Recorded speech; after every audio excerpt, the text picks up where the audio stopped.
Hello friends. बहुत दिन के बाद मैं लाइव आया हूँ फेसबुक में। आई जस्ट वांटेड टू आपसे दो तीन चीज़ बात करना चाह रहा था। सबसे पहले मैं सबको थैंक यू बोलना चाहता हूँ। थैंक यू फॉर मेरे हेल्थ के बारे में बहुत लोगों ने मैसेज किया है, पूछा है।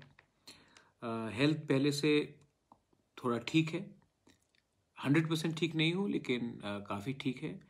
और मैं शायद नवंबर या दिसंबर में थोड़ा ट्रीटमेंट के लिए बाहर जाऊंगा, लेकिन अभी मेरा दरकार है मेरे स्टेट में, मेरे 30 लोगों को, हमारे स्टेट के लोगों को। और इस समय मैं अपने हेल्थ को प्रायोरिटी देकर अपने 30 को भूल नहीं सकता हूँ, छोड़ नहीं सकता हूँ। तो मुझे लगा कि अब अगले 1 महीने में एक मेडिकल प्रिस्क्रिप्शन में जाऊंगा, उसके बाद मैं अपना फुल ट्रीटमेंट ठीक तरीके से शायद नवंबर के अंत में जब नगर पंचायत का इलेक्शन हो जाए उसके बाद मैं जाकर ठीक से कराऊंगा। मैं आपसे दो तीन चीज़ में बात करना चाहता। सबसे पहले थैंक यू फॉर, आप लोगों ने इतना क्वेश्चंस मुझे, आपने इतना मुझे विशेस भेजा, गेट वेल सून। मैं जानता हूँ कि मेरा हेल्थ ठीक नहीं है, और मैं ये भी जानता हूँ कि आज जो मैं फ़ाइट कर रहा हूँ, मैं जानता हूँ कि ये फ़ाइट मैं पूरा ज़िंदगी नहीं कर सकूँगा। लेकिन जब तक मेरे पास दम है, हिम्मत है, मेरे पास जोश है, मैं अपने ग्रेटर तीपरालैंड के लिए, अपने तीपरासा के लिए फ़ाइट करते रहूँगा। ये मेरा एक मोटिवेशन है और मैं ये करते रहूँगा। तभी भी आपने जो प्यार दिया है उससे मुझे मालूम पड़ता है कि इंडिया में महाराजा लोग रहे नहीं। आप, there is no maharajas in India, लेकिन आपके दिल में आज भी हमारे परिवार बुबागरा के लिए, महाराजा के लिए सम्मान है, इज्जत है, और उस इज्जत से मुझे शक्ति भी मिलता है। आपका प्यार, आपका आशीर्वाद मुझे बहुत ताकत भी देता है और शक्ति भी देता है।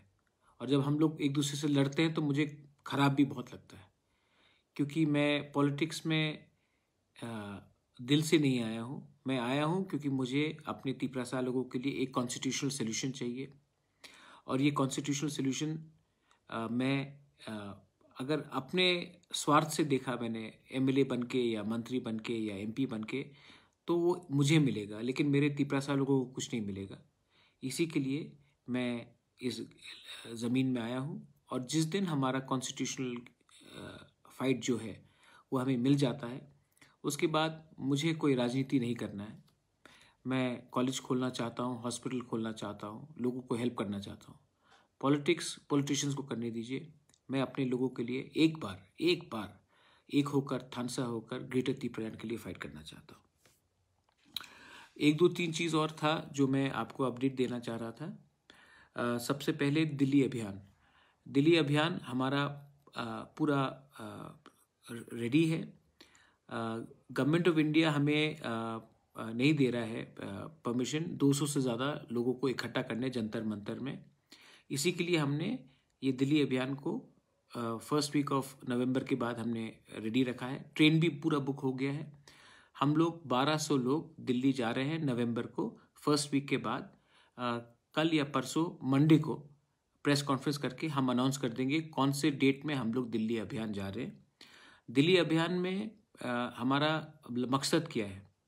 हमारा मकसद है कि पूरा इंडिया को मालूम होना चाहिए कि इंडिया में भी एक छोटा सा राज्य है जिसका नाम त्रिपुरा है, और त्रिपुरा में हमारा बहुत प्रॉब्लम है, और उस प्रॉब्लम को सॉल्व सिर्फ गवर्नमेंट ऑफ इंडिया कर सकता है। हम भी हिंदुस्तान के नागरिक हैं। आप हमें आश्वासन, हमको गारंटी दीजिए कि आप हमारे लिए क्या कर सकते हैं।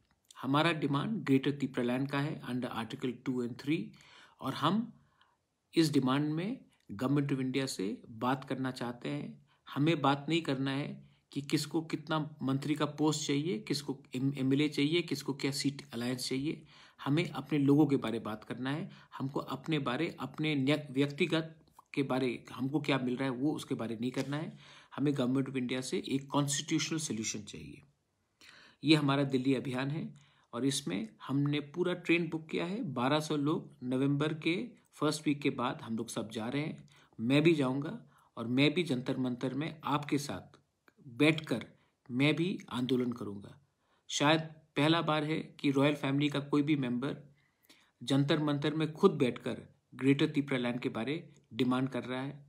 बहुत लोग बोलेंगे कि ये राजा महाराजाओं का काम नहीं है, लेकिन मैं सबको एक बात बोलना चाहता हूँ, सबसे पहले मैं तिपरासा हूँ, उसके बाद मैं बुबागरा हूँ। तो ये मैं कभी नहीं भूलूंगा और ये दूसरे लोगों को भी नहीं भूलना चाहिए। दूसरा बात है कि मैंने देखा है कि आजकल बहुत प्रॉब्लम चल रहा है बांग्लादेश में। पूजा के टाइम हमारे माइनॉरिटीज़ जो वहाँ में हैं उनके ऊपर अटैक हुआ है।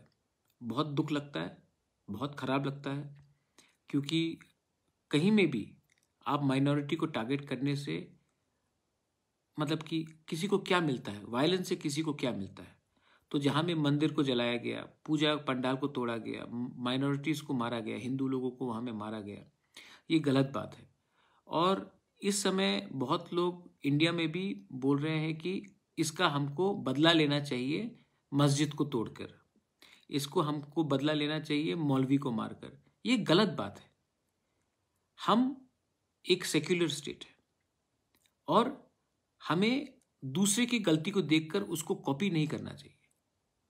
अगर कहीं में उन्होंने मंदिर तोड़ा है तो हमारा जवाब किसी का मस्जिद तोड़ने का बात नहीं होता है। कहीं में अगर किसी का चर्च जलाया गया तो इसका ये मतलब नहीं कि हम यहाँ में किसी का रिटेलिएट करें। ये लोग जो कर रहे हैं बांग्लादेश में प्रॉब्लम, ये लोग फ्रिंज एलिमेंट्स हैं। और आज हिंदुस्तान का अगर पूरे साउथ ईस्ट एशिया में आप देखेंगे, अगर एक दोस्त है जो परमानेंटली हमारा दोस्त रहा है, वो है शेख हसीना।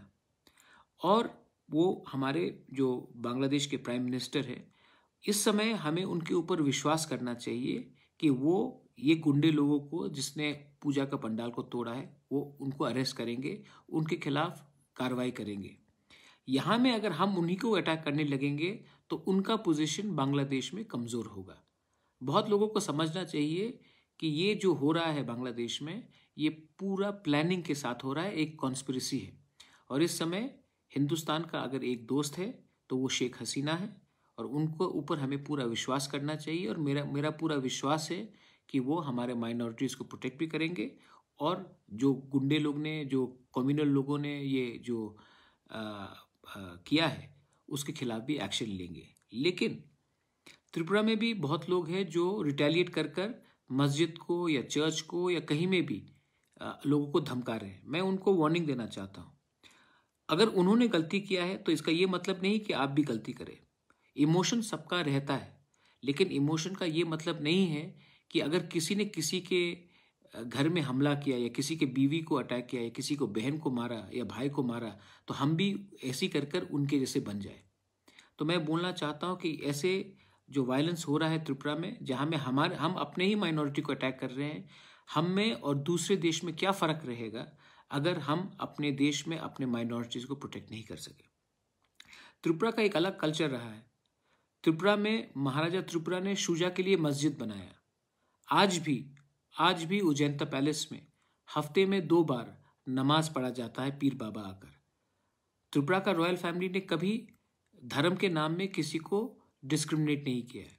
मैं अपील करना चाहता हूँ कि आज के दिन हमें भाई बनकर, दोस्त बनकर रहना चाहिए और धर्म के नाम में किसी के संग आपको फाइट करने से कुछ नहीं मिलेगा। मुझे चिंता है कि बांग्लादेश में जो हो रहा है वो हमारे पूरे क्षेत्र के लिए खराब है।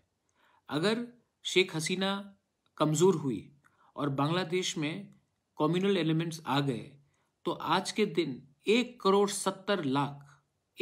70 लाख हिंदू माइनॉरिटीज़ हैं बांग्लादेश में। और अगर बांग्लादेश में शेख हसीना नहीं रही तो बांग्लादेश में सिचुएशन ख़राब हो सकता है। और अगर ये सिचुएशन वहाँ में ख़राब हुआ तो आप सब जानते हैं कि अफ़गानिस्तान में सिर्फ 20 दिन के अंदर तालिबान आ गया था। और अगर बांग्लादेश में शेख हसीना को हमने ताकत नहीं दिया, उनको हमने सपोर्ट नहीं किया, तो बांग्लादेश में अगर कोई एंटी या फिर कम्युनल एलिमेंट्स आ जाएंगे तो जो हमारे माइनॉरिटीज़ है वो कहाँ जाएंगे? पश्चिम बंगाल में आएंगे या फिर नॉर्थ ईस्ट में आएंगे। और अगर नॉर्थ ईस्ट में आया तो प्रॉब्लम सबको होगा। हमारा यहाँ में संख्या कम है, हमारा यहाँ में पहले से टेंशन है, और इसके बाद अगर बांग्लादेश में सिचुएशन ख़राब हुआ और हम लोग सब बहुत लोग यहाँ में आने लगे तो टेंशन हमारे घर के अंदर भी हो सकता है। इसके लिए आप सबको मैं बोलना चाहता हूँ कि आप कुछ चीज़ डिमांड करने से पहले सोचो। ये सिर्फ इंडिया के लिए नहीं, पूरे रीजन के लिए है। मैं आपको लास्ट में एक बात बोलना चाहता हूँ। हमारा इलेक्शंस होने वाला है नगर पालिका का। तिपरा मोथा ने अपना कमेटी का मीटिंग रखा है और अगले आने 1-2 दिन में हम लोग उसमें भी विचार करेंगे। मेरा मानना है कि जब तक आंचलिक पार्टी, क्योंकि सब लोग बोलते हैं कि आप लोग तो रीजनल पार्टी हो, आप लोग तो जनजाति के पार्टी हो, आप तो बनवासी के पार्टी हो। बनवासी का मतलब क्या है? जो जंगल में रहता है। तो आज का तिपरासा जंगल में नहीं रहता है। आज का तिपरासा जिरानिया में रहता है। आज का तिपरासा बनमालीपुर में रहता है, नंदनगर में रहता है, कृष्णनगर में रहता है, रामनगर में रहता है, अगरतला में रहता है। आज का तिपरासा अम्बासा में रहता है। आज का तिपरासा कुमारघाट में रहता है। आज का तिपरासा साबरू में भी रहता है। तो मुझे लगता है कि पहला बार रीजनल पार्टी को इस बार हमको भी दिखाना है कि हमारा पॉलिटिक्स सिर्फ जंगल में नहीं, हमारा ग्रेटर तिपरालैंड का जो डिमांड है उसमें एक भी तिपरासा का जगह को हम लोग अकेला नहीं छोड़ेंगे। आज तक जो हमारे शहर में तिपरासा लोग रहते हैं, जो टाउन्स में रहते हैं, उनका पास कोई ऑप्शन ही नहीं था। उनको हर इलेक्शन में वोट करना पड़ा फॉर नेशनल पार्टी, क्योंकि हमारे तिपरासा पार्टीज लोग अर्बन इलेक्शंस में लड़ते नहीं थे। अब हमारा तिपरा मोथा इस इलेक्शन में, जो नगर पंचायत इलेक्शन होगा और म्यूनिसिपल इलेक्शन होगा, इस इलेक्शन में हम लोग लड़ेंगे और हम लोग कॉन्टेस्ट भी करेंगे। हम किसी के खिलाफ नहीं हैं। हम भी डेवलपमेंट चाहते हैं। हम करप्शन के अगेंस्ट हैं और हम चाहते हैं कि हम भी पूरे स्टेट को दिखाएं कि हम लोग भी शासन करना चाहते हैं। तो इस बार मैं एक भी तिपरासा का वोट को दूसरे पार्टी में जाने नहीं दूंगा। ये तिपरा मोथा आपका पार्टी है। ये तिपरा मोथा अगर हम फाइट करेंगे तो हम जीतने के लिए फाइट करेंगे। और तिपरा मोथा भी इस बार सब सीट पे नहीं, लेकिन जहां में हमारा लोग है हम लोग उसमें कॉन्टेस्ट करेंगे और हम लोग जीतने के लिए कॉन्टेस्ट करेंगे।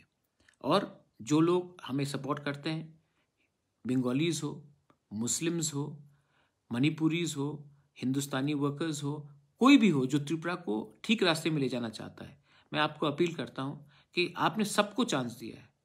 आपने सबको चांस दिया और सबने आपको धोखा दिया है। हमें भी एक बार चांस देके देखिए, शायद हम अलग हों, और अगर हम गलत हैं तो आपके पास और एक मौका आएगा हमें हटाने के लिए। लेकिन अगर आपने उन्हीं लोगों को चुना जिसने पार्टी के नाम में दंगा किया है, जिसने पार्टी के नाम में लूटा है, तो आप अपना भविष्य कभी बदल नहीं सकते हो। ये मेरा मैसेज है। I just wanted to tell you one thing, that we Tiprasa people, the people of Tripura, whether it is Muslims, whether it is Christians, whether it is Hindus, whether it is Buddhists, we believe in a secular state. And I am appealing to all, do not allow fringe elements, communal elements, to do what the communal people are doing in Bangladesh. Do not repeat it in my state of Tripura. And please be very careful. If Bangladesh becomes unstable, there is 1,70,00,000 Bangladeshi minorities right now in that country. And if Sheikh Hasina is weakened because of us protesting against her, then all these people who are minorities tomorrow, if Sheikh Hasina is not there, remember what has happened in Afghanistan. In 20 days, Taliban took over. If Sheikh Hasina is weakened, what may happen in Bangladesh will directly affect the Northeast and Bengal, because lakhs and lakhs of people then, if they are insecure, will cross over to India, and our population is small and we will get in further problems and further complication. That's why I'm saying the time for us, for Thansa, for unity is very important. Believe me, we are fighting not for ourselves. Pradyot Manikya अपने लिए fight अब नहीं कर रहा है। मेरा health भी नहीं है, मैं जानता नहीं हूं मैं कितना साल जिंदा रहूं, लेकिन मैं एक बार अपने तिपरासा लोगों को कुछ गवर्नमेंट ऑफ इंडिया से दिलवाना चाहता हूं, और वो मेरे लिए नहीं, हमारे लोगों के लिए है। मैं सबको प्यार करता हूं। I love all of you all. आपने मुझे इतना प्यार दिया है, सम्मान दिया है। मेरा हेल्थ पहले से काफ़ी अच्छा है। और मैं आपको बोलना चाहता हूं, दिल्ली तो हम लोग जाएंगे, अभियान तो करेंगे, और उसके बाद हम लोग, भगवान करे, बाबा गरिया करे, सुब्राय करे, खुदा न खास्ता करे, हम लोग आने वाले दिन में जीतेंगे भी। 2023 में हमारा लास्ट फाइट होगा और ये लास्ट फाइट में ये मेरा फाइट नहीं होगा, ये हम सबका फाइट होगा। बेलाइनो हम बाय, धन्यवाद, थैंक यू और कहाम।